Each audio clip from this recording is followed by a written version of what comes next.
I guess we can start with the first Iron Man, right? Are we? Yeah. Okay, so before we start, I just want to say just a few things. So, as I've mentioned before, Jon Favreau was attached to this film. Initially, he actually wanted to do Captain America, but yeah, he changed his mind, and then they started with Iron Man. Sam Rockwell was one of the candidates to play Iron Man. Rob probably knows this. This movie has been in development for years, to a point where even someone like Tom Cruise was approached to play Tony Stark at one point. But yeah, that never really What would went the on. MCU look like if they started with Captain America? I don't It know. might have fallen down. I don't think it would have worked. I don't It think could it have would They have worked. started worked. with the first Avenger one. The first Avenger was tight. It could have worked. It would have worked either way. It would have worked because that first Avenger was actually the first Avenger as an intro movie to a thing would have worked because the storyline was good. It wasn't it didn't rely on anything but the story and the actors. So Oh, I I forgot think to Okay, as an mention. intro, but I think it would have worked. don't I think forget. I forgot to Um, mention something. Okay. okay, I was gonna say, don't mhm. forget that Iron Man 1 was a bit of a disaster piece where there was like what you can say, frame CGI ready before the script was ready. They had to improvise. And I think Yes. Captain America: The First Avenger was a very polished set. Who was it? Was Uh-huh. Ron? Who was the director again? Ron something. But I Um, Forgot his name. yeah, I don't think it would have worked. I think you would. I think the level of polish wouldn't have come in with the first one because they didn't yeah. know what they were making. But by movie number 4, they knew Okay. what they were making. So I feel like Okay. it's That makes sense. No, but I'm saying Yeah. the thing is, I think there's just a lot more working parts. Like the thing is with Captain America, the first Avenger, everybody knows a war movie, right? A lot of people have seen Saving Private Ryan and stuff like that of that nature. So I think if it was even with like it was like chaotic on set, but they managed to like bring it together, there's a lot of movies that I've heard that like operated like that. And Captain America has a lot less moving parts than Iron Man per se. It's a I just dude in want a suit doing flips. So I don't know. exactly. I feel like it could have worked either way. I I just think want to say two. yeah, Okay, yeah. sorry. I just want to No, say no, two okay. things. Going back to what you're saying, Rob. So this was directed by Joe Johnston. The Captain America film that you're talking about, the one that came out, First Avenger. Because Yes. I think you were asking. But then the Yes. other thing that I wanted to mention that I forgot to mention is that the article that I was reading all those years ago, they wanted to make Captain America a comedy. Mm. You see, so this goes Okay. back to what Rob Okay. was saying. And also another piece of trivia.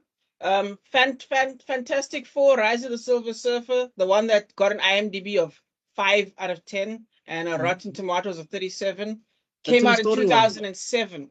So if they had made Captain America with Chris Evans a year later after that failure, I don't see people being enthusiastic.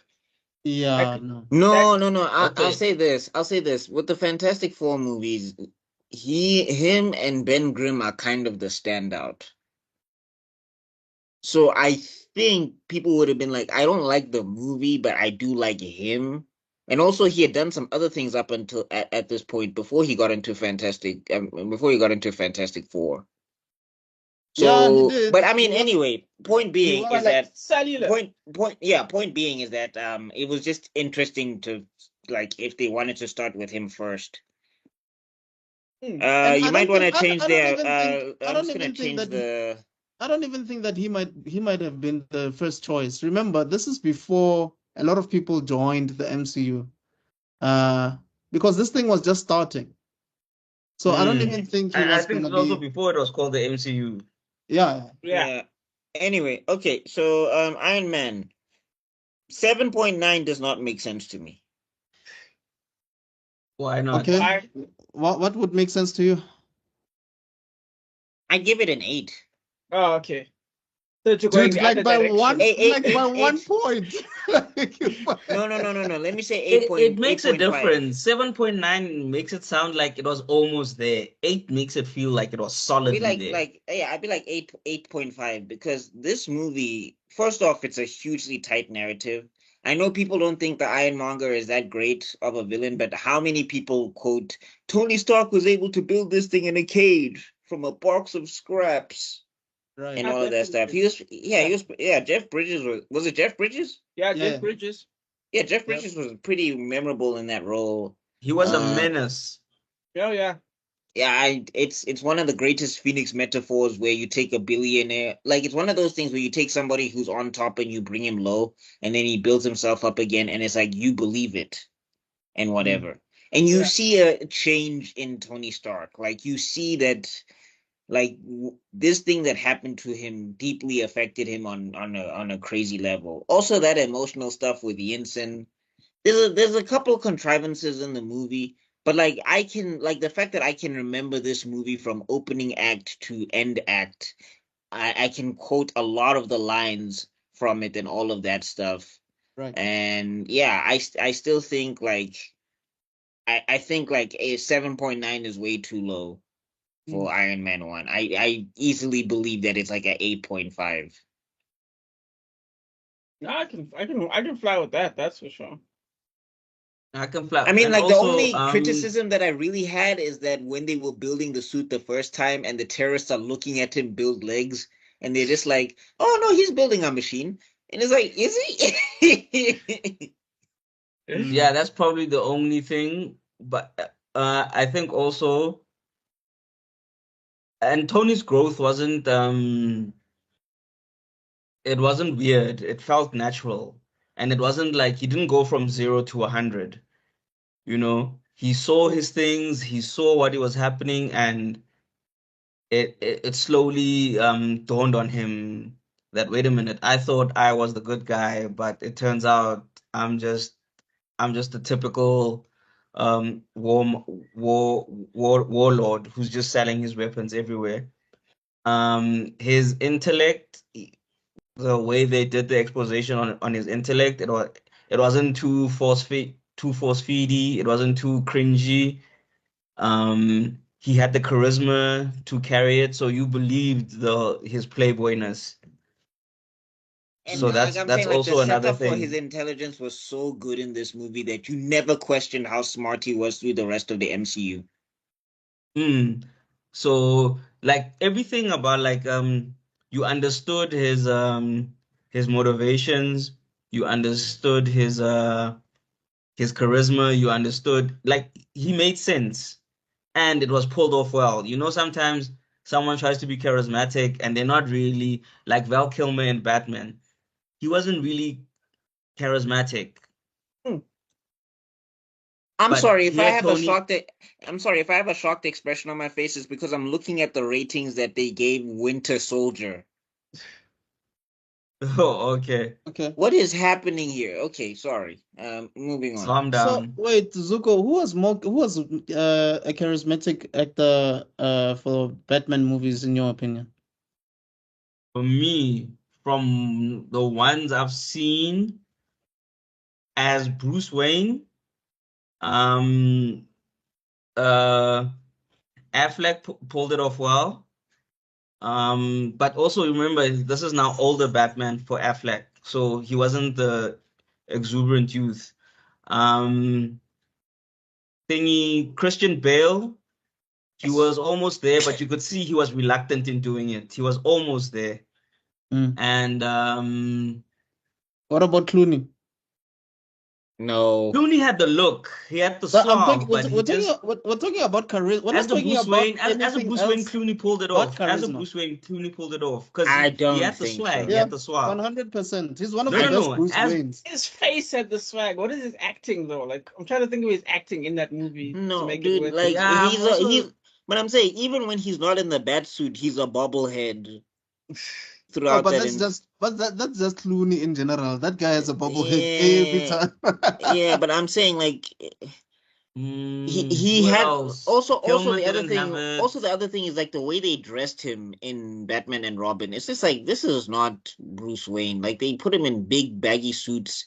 Also his haircut, he didn't have like the Bruce Wayne hair. It's like you could have given him like a better hairstyle than like a buzzsaw cut thing. Wait. Okay, guys, maybe this is a topic for another day because I'm about to go into the rabbit hole, but it's fine. We'll talk about it some other time.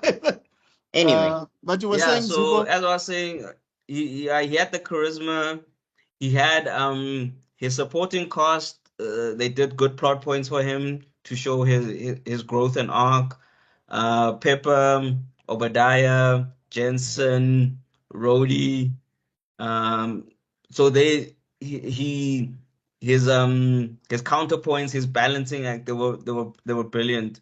So I enjoyed this. I agree with Bug. This was a 8.5. Okay. Rob. Um, I agree with a lot of the stuff here.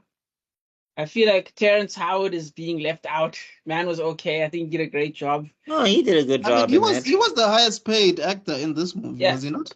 Yeah, because he was basically in like Mm. Untouchables, he was Sean Connery. He was the big name actor, with the other ones not being that big at that moment because But that Downey doesn't make Jr. sense to me because Gwyneth Paltrow had already won an Oscar for Shakespeare in Love, did she not?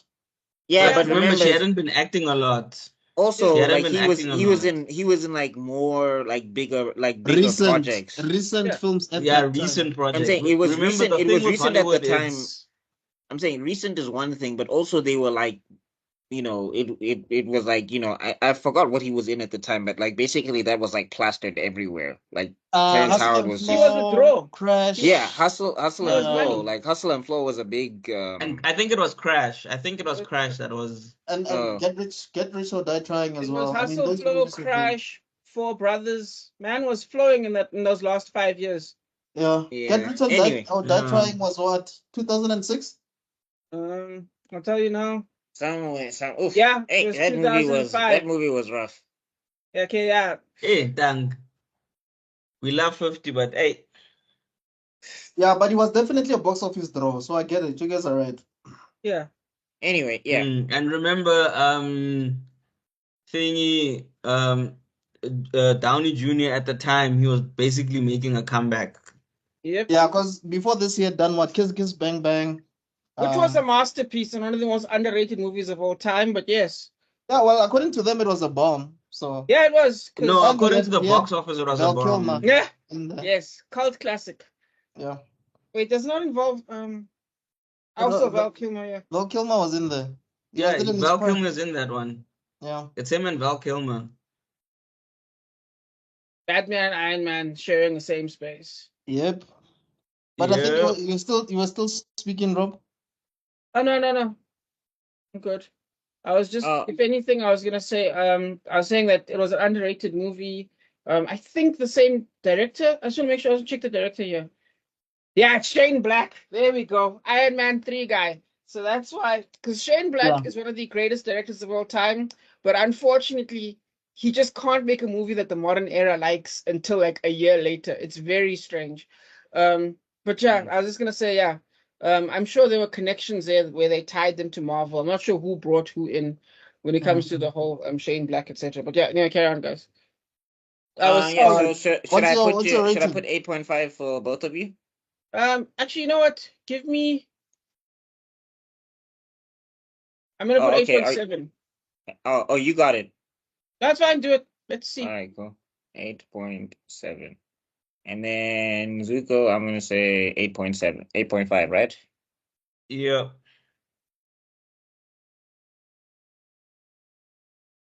I don't know what's stopping it from being a 9 per se. I just know that it's not. Like I'd have to really sit down and think about why it wouldn't be a 9. I would say the simplicity. Maybe, yeah. There's Because that. I think give me an 8.7 as well.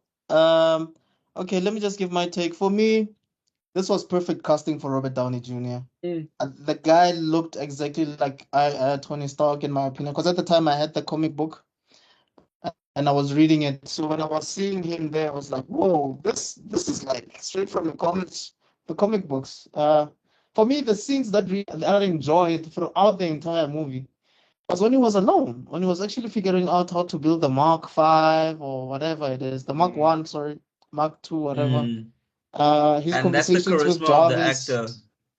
actor. His conversations with Jarvis, his interactions with Rhodey, his interactions with Pepper, all those moments for me are what really made the movie for me. Even Jeff Bridges, man, he brought it.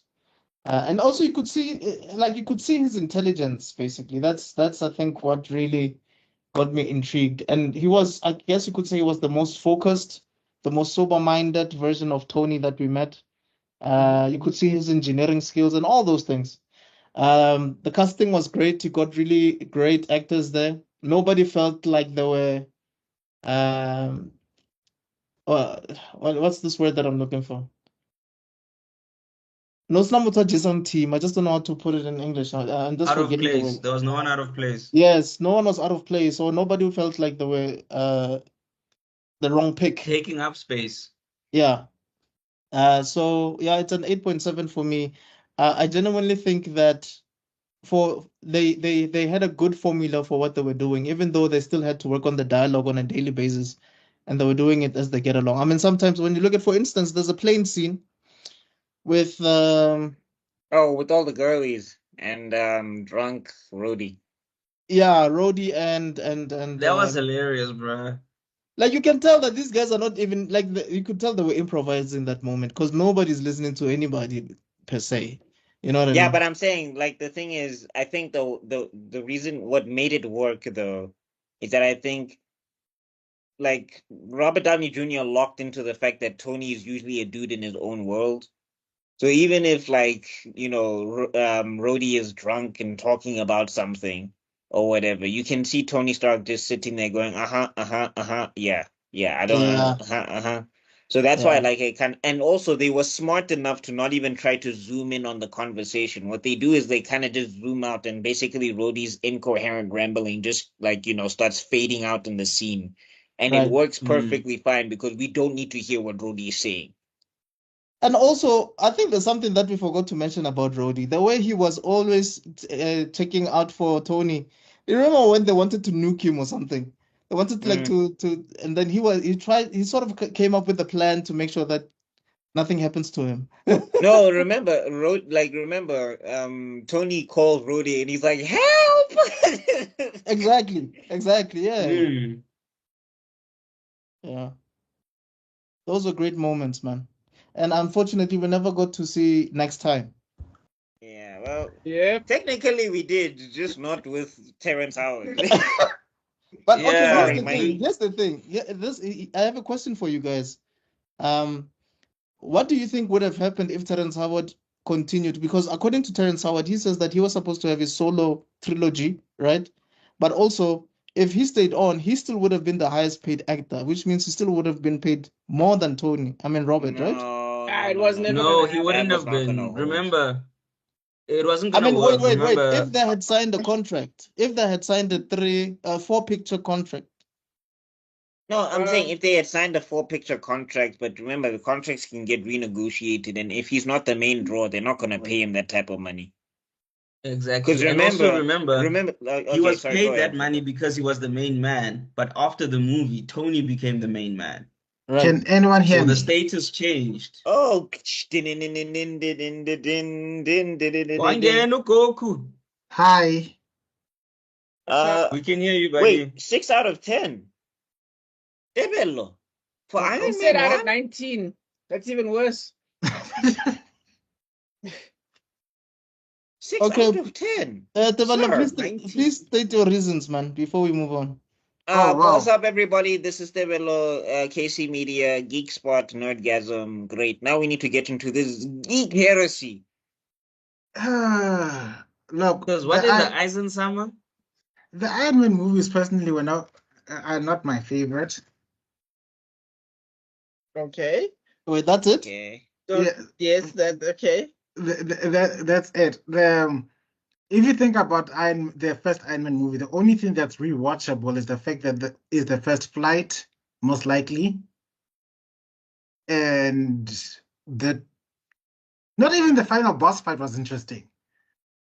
I think this is how this is where I have to deviate from the color. I might have to Put a different color there. yeah, I might have to revoke my membership from the color because But guys, what is interesting about that first movie?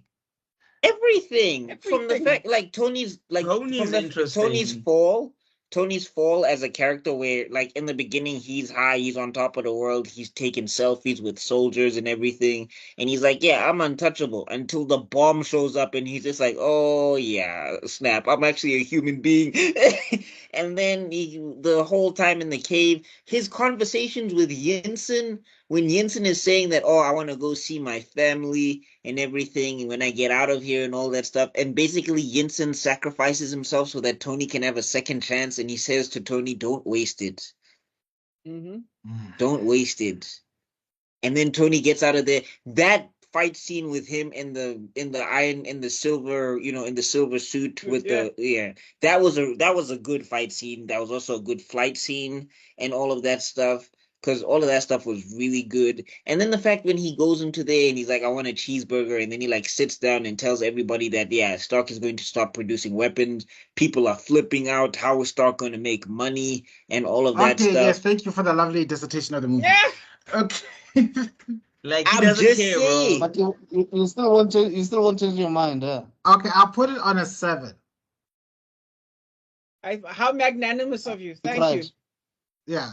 But Your problem is you've been drinking hater juice. Where you come from, you've been drinking hater juice. Have you Okay, guys seen Incredible that Hulk. Seinfeld clip?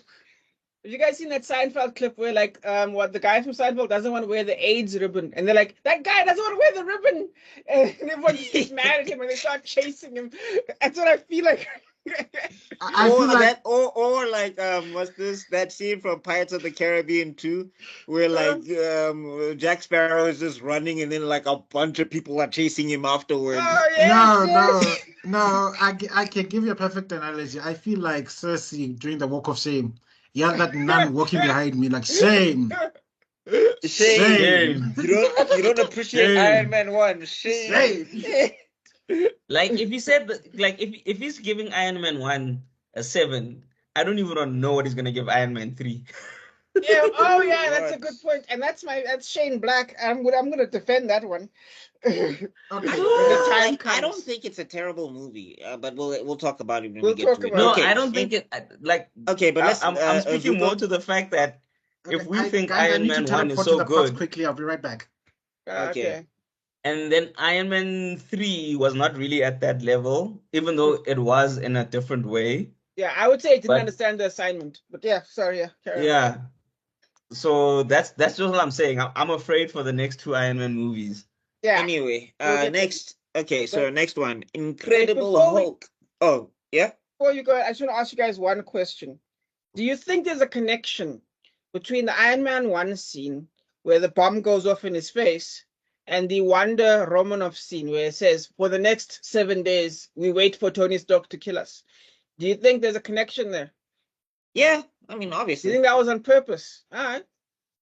Yeah, I think because the shot is almost the same, kind of.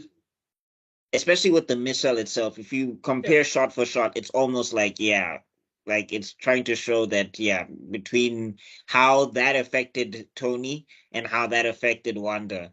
Like a 10-year Pietro. incorporation. All right, fair enough. Just checking. All right, let's move on. Sorry, just checking. No, I mean, the thing is, the MCU was... I don't know what scene you guys are talking about, to be honest. So in WandaVision, when the missile drops and it's in Wanda's house or whatever, like the way that thing is shot is the same way that it's shot in Iron Man 1. Yeah, I think you're talking about Ultron okay. or Ultron. Why don't I remember it? I watched WandaVision. Why don't I remember? Oh, it's also an Ultron. Yeah, it's also an Ultron. But it's dialogue. Ultron, yeah. Where she explains what happens. That Tony Stark's bombs landed in her house, and then the bomb didn't go off. So the bomb killed the family by physically landing on them, but the kids were like still alive, and they were waiting for the bomb to go off, and it didn't go off. And it's like that's what happened to Tony in the first Iron Man movie, but it eventually did go off. But you know what I mean? I You're get asking you. about that. Yeah. Anyway, That was Yeah, like but the last also writer who cared it about that goes stuff. into the link of Yes. why they would be hating on Tony and why they'll be hating on the West and things like that. So it goes into because they got activated and became radical after Yeah. that.